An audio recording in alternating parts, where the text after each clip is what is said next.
Cette manifestation est une manifestation d'ouverture sur le monde qui est le nôtre, sur l'évolution, sur les grands enjeux qui vont se poser. Devant la complexité entre guillemets du monde, le métier effectivement a besoin d'organisation et d'endroits où se rencontrer, et chacun amène son point de vue et on échange, on construit un petit peu d'ouverture.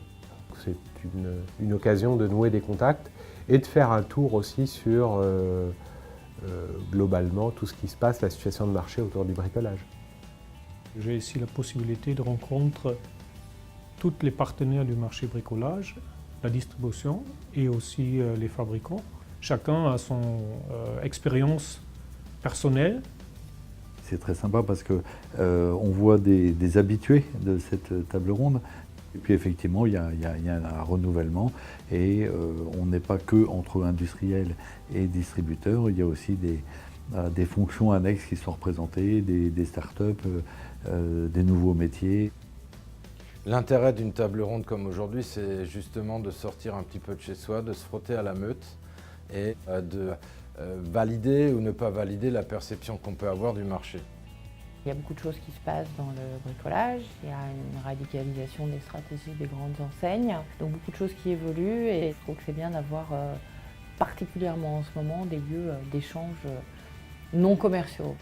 Cette table, elle représente particulièrement bien notre profession parce que justement, elle s'élargit à ce que j'appelle moi les fonctions support de notre profession, qui sont devenues incontournables à la relation client. Notre marché est en évolution et pour pas dire révolution. Et la massification, la concentration de notre marché, forcément, ça a beaucoup d'impact. C'est un marché où il y a beaucoup de différents développements. Le savoir-faire est maintenant beaucoup plus facile avec Internet, YouTube, Google.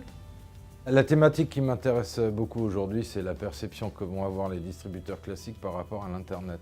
Je suis un petit peu curieux de voir quelle va être la réaction de la distribution par rapport au développement de l'e-commerce. Les évolutions significatives qui concernent le marché du bricolage tournent autour, pour moi, de l'experiencing, c'est-à-dire faire vivre des expériences aux clients dans le magasin. Là aujourd'hui, un magasin, ça devient un lieu où on dépasse uniquement le fait d'acheter un produit, parce qu'on a envie de le comprendre, on a envie de l'apprécier, on a envie d'échanger sur le produit, on a envie d'être en résonance avec les gens qui sont autour, on a envie que ce produit et ce lieu de vente, il soit intégré dans sa communauté.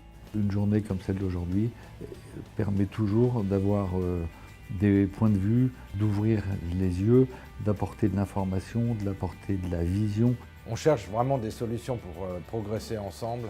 Je ne pense pas que des distributeurs puissent progresser sans fabricants et les fabricants ne progresseront pas sans les distributeurs. La seule finalité, c'est tous ces échanges qui sont toujours un lieu d'enrichissement formidable pour nous. Sur cette table ronde, on a bien vu les problématiques des différents acteurs.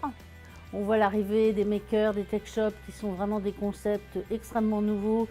On voit que les concepts points de vente aussi évoluent considérablement.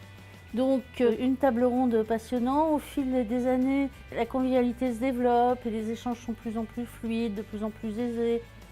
Et bien écoutez, je vais vous faire une confidence, on va continuer. Rendez-vous l'année prochaine.